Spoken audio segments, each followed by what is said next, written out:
Y también, Señor, con tu paciencia y con tu amor, Señor, tener ese trabajo maravilloso que tú tienes, perseverante en nuestras vidas, Señor, haciendo y formando a aquella persona que tú quieres formar en nosotros.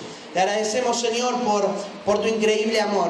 En esta mañana, Dios mío, te rogamos, por favor, que tu palabra pueda hablar a nuestros corazones, que tu Espíritu Santo pueda encender en nuestras vidas una llama, Señor, de fe, una llama, Señor, de oración, de clamor, para que nosotros podamos, Señor, levantarnos cada día, Señor, y poder actuar como esta mujer, Señor, que supo ver aquello que tú ibas a darle desde antes de recibirlo, Señor. Gracias porque tú nos muestras por tu palabra ejemplos para que nosotros, Señor, también podamos actuar, Señor, de la misma manera. En el nombre de Jesús, tu palabra es viva y eficaz, Señor. Tu palabra hable a nuestros corazones. Amén y amén. Damos gloria a Dios. Amén. Amén. Esta es una palabra que hace un tiempo atrás, mientras estaba leyendo Mateo, Dios habló a mi corazón y bueno, y la tenía allí a la palabra, la había leído y demás, y hoy estaba pensando un poco en ella. Y es interesante la historia, voy a meterlo un poco en la historia antes de empezar a compartir el escrito. Normalmente, y Jesús lo va a aclarar porque fue la metodología de trabajo de Jesús en la tierra. Jesús iba a estar por poco tiempo en la tierra. Imagínense, iban a ser 3 años y medio. Él sabía de que Él había venido a la tierra no simplemente a predicar, sino a formar un grupo de personas que continuaran el trabajo que Él estaba haciendo, y su principal función, y Él lo sabía desde el momento que vino a la tierra, era venir a redimir a la humanidad, era llegar a la cruz y a través de su sacrificio poder traer perdón a toda la humanidad a través de la historia. Ahora, como Jesús venía a la tierra, Él priorizó el trabajo dentro del pueblo de Israel. Es decir que durante todo el tiempo en el que Él ministró en la tierra, su trabajo fue apuntado hacia los israelitas y solamente hacia el territorio donde estaba el pueblo de Israel, ¿no? Y empezó a predicar, empezó a ir de aldea en aldea, y en cada aldea Él empezó a sumar gente que escuchaba sus palabras, y también, además de escuchar sus palabras, recibía diferentes milagros de parte de su persona. Ahora, en este momento se va a encontrar cara a cara con una mujer que no pertenece al pueblo de Israel, y por lo cual él estaba predicándole al pueblo de Israel, y esta mujer siente la necesidad. Ella sabía que el único lugar a donde podía ir y acudir para que algo sucediera era hacia Jesús. Ahora esta mujer, por ver a Jesús durante muchos días, conocía que Él hablaba con el pueblo de Israel, que la mayoría de las veces, y lo van a ver porque son casos específicos en Samaria y en algún otro lugar en donde Él habla con gente que no sea parte del pueblo de Israel. Así que esta mujer se va a arriesgar y va a ir hacia Jesús y va a hablar con Jesús porque necesitaba experimentar un milagro, porque veía a su hija todos los días, veía la condición en la que terminaba todos los días su hija y estaba desesperada. En medio de esa desesperación acude a Jesús, y en medio de todo eso vamos a ver lo que va a hacer Jesús con su vida. Ahora hay ciertas actitudes, hay ciertas verdades que vemos que refleja esta mujer y que permiten que Jesús hiciera de alguna manera una excepción y tocara la vida de esa mujer y obrara en la vida de esa mujer y en la vida de su hija de una manera que no había sucedido antes. Y esa familia, usted conoce, y es maravilloso porque podemos conocer el final de la historia. Su hija fue sanada desde aquel momento en el que Jesús hizo o declaró una palabra sobre esa persona. Ahora, hay actitudes que vamos a ver en esta mujer. Quiero compartirlas en esta mañana. La primera actitud que quiero hablarles es que esta mujer reconoció sus limitaciones y su necesidad de una intervención divina. Miren si no es maravilloso esto. esta mujer reconoce su limitación. En otras palabras, ella sabe que la única manera en la que su hija recibiera sanidad, que su hija dejara de estar endemoniada y estuviera en su cabal juicio y pudiese hacer una vida normal, era llegando a la persona de Jesús cara a cara, y que Jesús pudiese declarar una palabra y hacer algo que no estaba acostumbrada a la gente en ese tiempo. La única posibilidad, no había otra alternativa. Trate de meterse en la vida de esta mujer, no había otra posibilidad.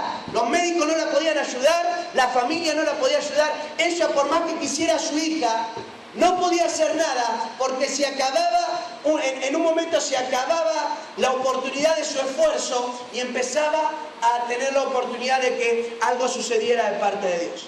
Por eso esta mujer va a reconocer su limitación y va a reconocer que si no interviene Dios, nada va a suceder en la vida de su hija. Hay momentos en el que nosotros debemos esforzarnos y debemos trabajar sobre la vida de nuestros hijos y sobre nuestra familia de una manera en donde tenemos que inculcar cada una de las verdades que Dios ha puesto en nuestro corazón y que hemos aprendido. ¿Es así o no es así? Pero hay momentos en el que nosotros nos damos cuenta que por más esfuerzo que hagamos, por más veces que nos sentemos y por más veces que lloremos frente a Él y le pidamos perdón y le digamos lo que fuera a nuestros hijos o a la persona la cual está padeciendo ese momento, esa dificultad y esa ceguera espiritual, no podemos hacer nada. ¿Es así o no es así? En ese momento, la única oportunidad es hacer lo que va a hacer luego la mujer para, en primer lugar, reconocer: hasta acá llegué, ya no puedo hacer más. Es decir, por más que me esfuerce, no voy a poder lograrlo, porque hay cosas que se realizan con el esfuerzo y lo tenemos que hacer. En mi casa tengo que enseñar, en mi casa tengo que hablar, en mi casa tengo que instruir, pero hay momentos en el que ya no puedo hacer nada. Y en esos momentos tengo que reconocer: Señor, acá se acabaron mis fuerzas, y acá o haces algo vos, o esto no va a cambiar, la situación no va a volverse diferente. Por eso, para poder ver y poder experimentar esta niña, esta hija, el milagro, una madre que supo reconocer hasta dónde llegaban sus fuerzas. Una madre que dijo: yo reconozco mi limitación, estoy trabajando todo lo que puedo hacer, he hecho todo lo que está a mi alcance, pero ahora, Señor, el momento en que te lo entregue en tus manos y en el que yo pueda descansar, porque si me sigo esforzando, no voy a lograr nada. Es reconocer nuestra limitación. Cuando reconocemos nuestra limitación, lo que estamos haciendo es reconocer que Dios tiene la posibilidad de hacer algo que nosotros no podemos hacer. Amén. Y allí estaba esta mujer delante de Jesús haciendo todo lo necesario y reconociendo que no podía hacer nada por sus propios esfuerzos. Hay otra historia que es similar de alguna manera, es la historia del ciego Bartimeo. ¿Conocen la historia del ciego Bartimeo? Así está Jesús pasando cerca de Jericó y se va a encontrar un hombre que está ciego junto al camino, junto a otro ciego, dice en otro de los evangelios. Y mientras Jesús está pasando, la multitud que seguía a Jesús y todo, imagínense el murmullo, las voces y demás, empieza un hombre de la nada a gritar desesperado porque pasaba Jesús por allí. Y en ese momento este ciego ha escuchado de que venía Jesús, y al escuchar que venía Jesús empezó a gritar y empezó a clamar. Y dice que empezó a decirle: Jesús, hijo de David, ten misericordia de mí. Y siguió gritando y siguió gritando, al punto que los discípulos de Jesús lo quieren callar a este hombre. Le dice: bueno, cállate, si no vino es porque no va a venir. ¿Y saben lo que hizo este varón? Dice la Biblia, insistiendo aún más y gritando aún más, siguió gritando: Jesús, hijo de David, ten misericordia de mí. Y mientras clamaba y clamaba, Jesús tuvo que frenar, porque ese hombre estaba reconociendo su limitación. Ese hombre estaba reconociendo: yo no puedo cambiar mi estado si no es por una intervención divina. Yo no puedo hacer nada. Y va a tener la oportunidad, y sus discípulos cambian el tono. Es interesante la historia, los discípulos cambian y ahí se vuelven buenos. De repente eran unos ogros, ahora estaban buenos. El maestro te llama, ¿no? Recién me dijiste que no, pero ahora es diferente. Ahora el maestro te llamó. Bueno, la cuestión es que van ahí frente al maestro y Jesús le va a decir, ¿qué querés que haga con vos? Imagínense el ciego que me dé 10 pesos. No, quiero que me sanes. Saname. Necesito sanidad. No puedo ver. Necesito que vos hagas algo. Inmediatamente, dice la Biblia, inmediatamente, sin mucha elocuencia en el mensaje, Jesús le va a declarar sanidad y al instante el ciego recobró la vista, dice la Biblia. ¿Qué es lo que hizo? ¿Qué es lo que hizo que Jesús se frenara? Dos cosas y la misma la vamos a ver, luego va a ir al segundo punto que quiero mencionar.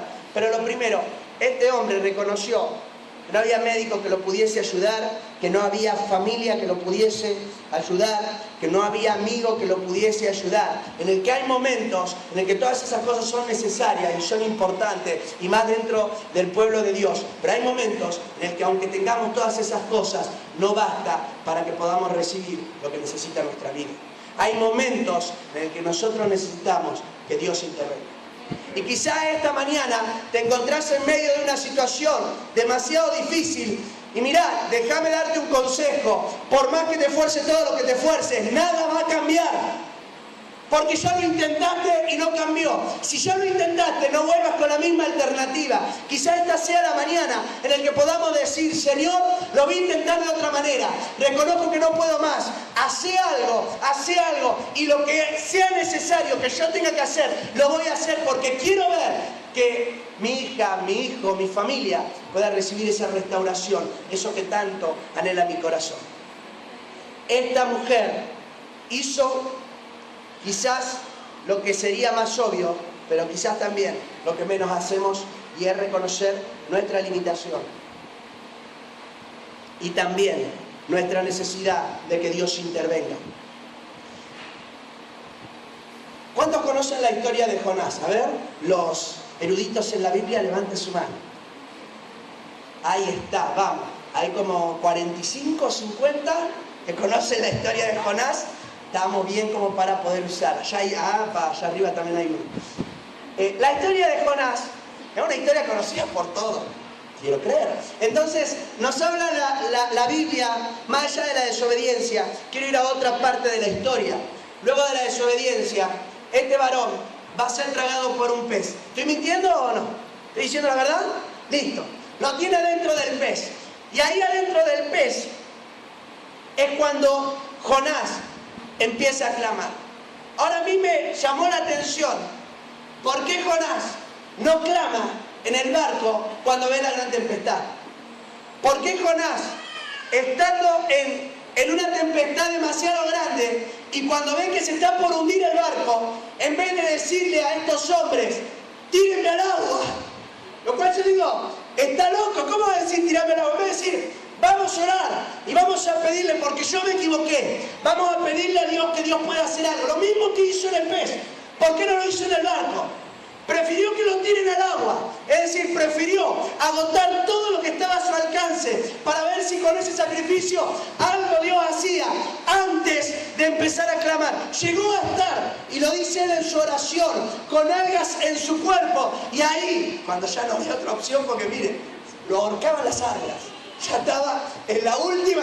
Ahí dijo, ahora sí, en el vientre del pez clamé a Jehová. Dios mío, hermano, no espere a estar adentro del pez, por favor, se lo ruego. No espere a estar adentro del pez, rodeado de algas, lleno de agua sucia, de lo que sea que había ahí adentro, para empezar a clamar. Empiece a clamar desde el momento en el que se da cuenta que necesita de que Dios intervenga. Empiece a clamar, si puede antes del barco, y si no en el barco, mire, pero clame antes de entrar adentro del pez. Clame antes de que la situación sea demasiado extrema y esté a punto de suceder una tragedia. ¿Saben lo que hacemos? Esperamos hasta el último momento para empezar a clamar. Empieza a clamar, donde ve un pequeño indicio, empieza a clamar, para que algo suceda. Dios responde a esto también. Ahora lo segundo que quiero hablarles, dije que lo iba a hacer cortito, es el poder de la insistencia.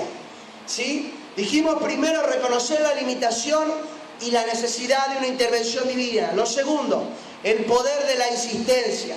Esta mujer, el ciego Bartimeo y cada persona que usted pueda ver se relacionan en algo. Estas personas insistieron todo lo que fue necesario para que Dios pudiese responder. ¿Cuántos dicen amén? Golpearon la puerta del cielo y no dejaron de golpear hasta que esa puerta se abrió. Y allí está esta mujer. Miren, Jesús le dice, Jesús ni le habla. Imagínate, le está hablando a alguien, pidiéndole algo y te da vuelta la espalda y sigue caminando. Te hace así y se va. Imagínate estar en ese momento, la bronca, el dolor. ¿Cómo? Si no te estoy pidiendo nada malo, te estoy pidiendo que me ayudes de la misma manera que ayudas al resto. Pero ¿saben lo que hizo la mujer? No empezó a hacer uso, no se sintió despechada, empezó a clamar y le empezó a dar palabras y a decirle, mirá, y empezó a usar hasta ilustraciones más sabias que cualquiera de los 11 que estaban, no sé con Jesús. Impresionante. Pero ¿saben por qué? Porque esa mujer iba a insistir hasta el momento que fuera necesario. Iba a insistir, iba a insistir, iba a insistir para que Dios pudiese responder. Allí está el ciego Bartimeo y lo que hace que Jesús se frene es que este hombre no iba a dejar de clamar hasta que no le hablara. Así que o freno y hablo con este varón o este hombre va a seguir clamando, va a seguir clamando, va a seguir pidiendo. Hay una historia en Lucas capítulo 18. Si usted trajo allí su Biblia, acompáñeme, yo se lo voy a ir leyendo. Lucas 18, versículo 1 al 8. Dice así: también le refirió Jesús una parábola sobre la necesidad de orar siempre y no desmayar. En otras palabras, la insistencia delante de la presencia de Dios hasta el momento de hallar una respuesta. Y dice, diciendo de la siguiente manera esta parábola: había en una ciudad un juez que no tenía temor de Dios, ni tampoco respetaba a los hombres. Había también en esa ciudad una viuda, la cual venía a él diciendo: hacé justicia de mi adversario. Y él no quiso por algún tiempo, pero después de esto dijo dentro de sí: aunque ni temo a Dios, ni tengo respeto a hombre, sin embargo, porque esta viuda me molesta, miren, porque esta viuda me molesta, le haré justicia, no sea que viniendo de continuo me agote la paciencia. Versículo 6. Y dijo el Señor: oíd lo que dijo el juez injusto. ¿Acaso Dios no hará justicia a sus escogidos que claman a Él día y noche? ¿Se tardará en responderles? Ahora, amado, el poder de la insistencia es una realidad. Hay momentos en el que nosotros clamamos y por dejar de clamar, porque dejamos de confiar en Dios, dejamos de ver a nuestra hija recobrando su sano juicio, a ver que en medio de nuestra ceguera empezamos a recobrar la vista. Ahora, esta enseñanza es que Dios siempre responde y que hay poder en la insistencia, en clamar y clamar y clamar y clamar y clamar y no desmayar. Aun cuando no se vea nada, seguir clamando y esperando que Dios haga lo que tiene que hacer. ¿Cuántos me dicen amén? Por favor, motíveme de alguna manera. Ahí está. El poder de la insistencia y de clamar y de clamar. Necesitamos en este tiempo, y si estás pasando una situación de dificultad, que puedas clamar con insistencia para poder ver el milagro de parte de Dios. Poder hacer, miren cómo hizo en esta ilustración, una viuda acercándose una y otra vez. ¿Saben? Aquellos que tenemos hijos chiquitos, sabemos que cuando quieren algo y algo se les pone en la cabeza, van a insistir lo que sea necesario para obtenerlo. ¿Es así o no es así? ¿No? Yo quiero el agua. No, el agua no te la vamos a dar después. Yo quiero el agua. No, te la vamos a dar después. Llegamos a casa y yo quiero agua. Sí, pero mira, y nosotros que nos queremos hacer los filósofos le queremos dar toda la explicación. No, mira, ahora no, yo quiero el agua. Y después empieza un poquito, yo quiero el agua, yo quiero el agua, yo quiero el agua, yo quiero el agua. Miren, a veces paramos en donde sea y le compramos el bendita agua, la bendita agua, simplemente. ¿Es así o no es así? ¿Querés el agua? Toma un balde de agua, qué sé yo. Toma agua. ¿Querés agua? Te vamos a dar agua. Imagínense, estamos presentándonos delante de un Dios justo, diferente a nosotros. Y nuestro clamor no es precisamente un clamor por cuestiones que no tienen sentido, como pedirle un vasito de agua o pedir una cosa como esta. Es clamar por algo que realmente está afectando nuestra vida, nuestra familia, nuestro hogar. ¿Usted piensa que si usted le pide a Dios de esa manera, Dios no va a responder? Si usted piensa que es diferente, trate de encontrarme un ejemplo en la Biblia y me lo comparte, así me cambia toda mi teología. Porque hasta el día de hoy le puedo mencionar a la hija de Jairo, le puedo mencionar a pasajes que aparecen desde la encarcelación de Pedro y tantos pasajes en donde la gente empezó a clamar y por la insistencia en el clamor, Dios dio una respuesta. Necesitamos clamar todas las veces que sea necesario hasta que Dios nos dé una respuesta. Actuar como actuó allí, y dice la Biblia a esta mujer, insistiéndole, viniendo una vez, viniendo otra vez, acercándose una vez más, dándole una palabra a Jesús. Tenemos que insistir, usted tiene que insistir en declarar una palabra sobre la vida de sus hijos, sobre la vida de su familia, que no vea nada, insista con esa palabra, porque usted la tuvo esa palabra, fue de parte de Dios, nadie se la inventó, nadie se la puso en el corazón, fue de parte de Dios. Si fue de parte de Dios, insista en esa palabra, declare esa palabra, diga, esta palabra me la dio Dios y yo te la declaro a vos, y te la declaro, insista, no pierde nada por la insistencia, sigue insistiendo, ese es el esfuerzo que tiene que hacer en este tiempo, no otro esfuerzo, sigue insistiendo en declarar una palabra, sígale diciéndole, hay una palabra de Dios para tu vida, vos no lo entendés, vos no comprendés nada, pero esta es la palabra que Dios me dio para vos, y siga diciendo eso, y va a ver que en esa insistencia Dios va a hacer algo, porque la palabra no vuelve jamás vacía. Yo no sé cómo lo hace Dios, no lo entiendo cómo lo hace, no me puedo meter, me encantaría saber el real trabajo de Dios en el corazón, pero la realidad es que empieza a golpear, en un momento, estás en el peor de las situaciones y recordás esa palabra. Saben, yo estaba en un momento muy mal y yo recuerdo estar en mi trabajo y venía de día de tomar y de salir, y ese día yo recordé una palabra que ni sabía si estaba en la Biblia, no sabía si existía la Biblia, pero fue una predicación que había dado tiempo atrás a una persona y me acordé de esa, solo vino esa oración a mí, me la acuerdo, vino esa oración, puesto los ojos de Jesús, solo esa frase. Y me quedó grabada, no sabía si era la Biblia, no sabía si era una canción, pregunté si era una canción, después busqué si era la Biblia, no sabía nada porque no conocía a Dios. Pero ¿saben qué? Esa palabra que tanto había insistido en mi corazón, de repente la recordé. Y cuando la recordé me cambió, porque si Dios había puesto los ojos en mí, y yo ahora tenía que poner los ojos en Él, estaba dispuesto a hacerlo. Amados, el poder de la existencia es real. Estábamos en Haití y había una chica que padecía un problema en su piel muy grave. Ella vino al culto, oramos por ella y salió de la misma manera en la que estaba, su piel con llagas, nosotros tenemos fotos, y salió de la misma manera, pero nosotros nos pusimos a orar por ella. No sé si habremos orado un mes, 2 meses, no recuerdo bien. Dina se llama ella, pero orábamos, sacamos una circular dentro de las iglesias y empezaron a orar. Ella tenía todo llagas. Nosotros tenemos la foto de cómo recuperó, era todo como si fuera una especie de lepra, todo blanco se le ponía su piel. Todas las noches, y el marido venía a la iglesia y me decía, no se puede ni levantar de cómo le duele, no puede parar de rascarse, tenía todo con más la tierra y el polvo, lo propio de las cicatrices, de todo eso. Y empezamos a clamar, fuimos a su casa, íbamos a su casa porque ella no venía a veces y teníamos que ir, íbamos y seguíamos clamando. No recuerdo si fue 1 mes o 2 meses, pero de repente se levantó una mañana y empezó a tener la piel de un color distinto y empezó a cobrar el color de ella, y nosotros tenemos la foto de verla totalmente negrita su piel y totalmente sana.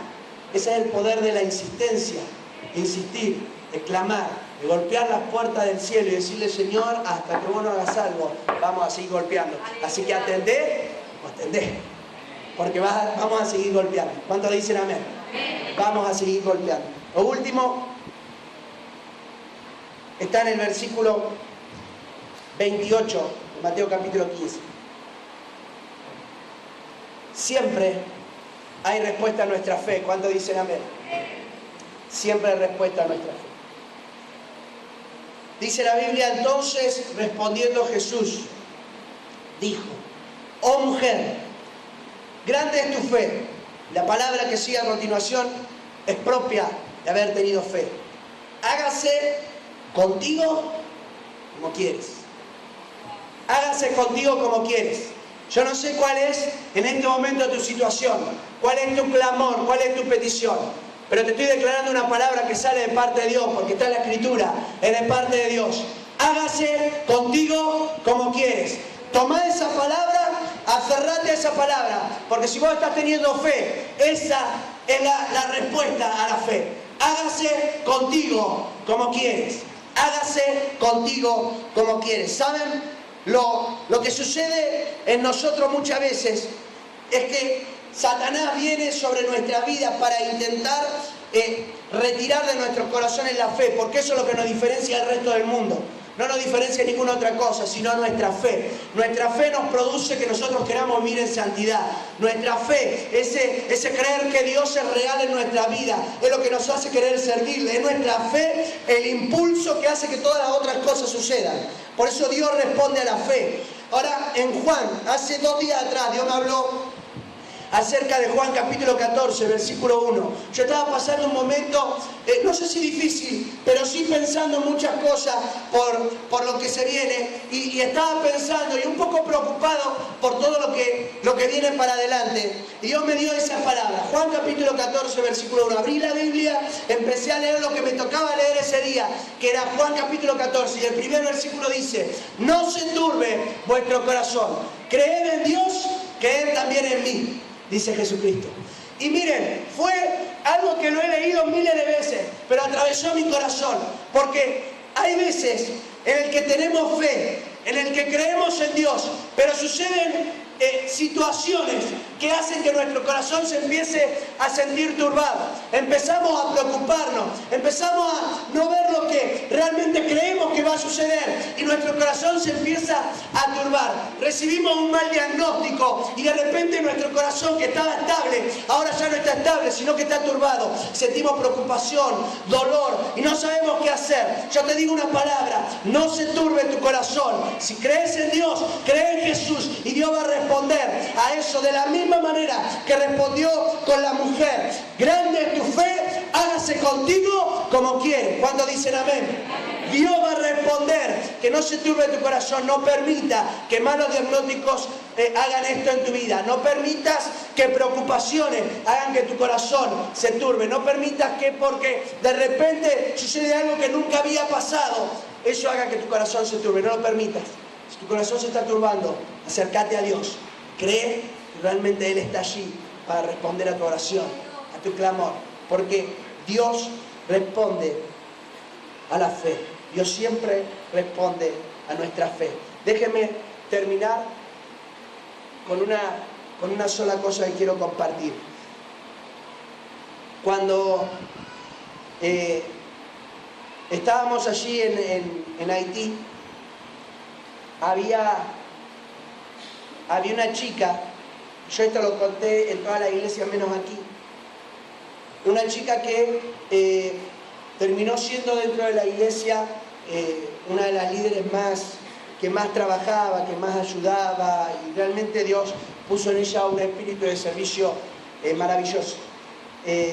Cuando ella llega por su mamá era viuda, llega a la iglesia, empieza a venir, trae a su hija venía de tanto en tanto, a veces venía, a veces no venía. De repente ella queda embarazada, ya tenía varios hijos. Cuando queda embarazada, ella sufre una pérdida de su niño inclusive, y estaba en un momento muy difícil. Y nosotros, recuerdo que en la reunión estaban cantando y mientras oraba la gente, así como los unos por los otros, oraron por por esta chica y ella tenía ya como 3, 4 meses, no recuerdo bien la cantidad de meses. La cuestión es que ese niño que estaba muerto, así, le pega una patada en su panza, ella le tenía que operar, le pega una patada en su panza y la cuestión fue que ella nos cuenta luego toda su experiencia, eso hizo que su vida fuera transformada. Nosotros presentamos a ese niño delante de la presencia de Dios. Es el primer chico que presentamos allí junto con su hermana en la iglesia y en toda esa comunidad, en todo vudú, se presentaba siempre a Satanás en los rituales. Entonces, la vimos a Fabiola, que es como se llama esta chica, desde ese día experimentar esto de parte de Dios y creer que Dios podía hacer algo con su familia, con su hogar. Empezaron a llegar sus hermanos, uno de sus hermanos era terrible, él era machetero ahí dentro del país, son los que hacen las manifestaciones, salen en las peleas y todo eso. Dios le transforma la vida porque ve el milagro en su hermana y empieza a acercarse al Señor y después empieza a cambiar su vida, deja eso. Él terminó revocando las paredes adentro de la iglesia después que se fue el grupo. Dios, le cambiamos la cuchara por el machete, le decía yo. Le cambiamos la cuchara, ya tenía otro instrumento de pelea. Y ver la mano de Dios. Y yo creo que es respuesta a la fe, que es respuesta a creer en Dios. No significa que no vas a sufrir dificultades, no significa que tu corazón muchas veces va a ser golpeado. Claro que va a ser golpeado, claro que vas a tener preocupaciones, claro que vas a tener dificultades, pero no permita que tu corazón se turbe. En esos momentos acércate a Dios y cree que Dios está. ¿Cuántos dicen amén? ¿Amén? Quiero en esta mañana tomarme unos instantes para poder orar y poder orar por esta palabra. Si me acompañan, por favor, nos ponemos en pie.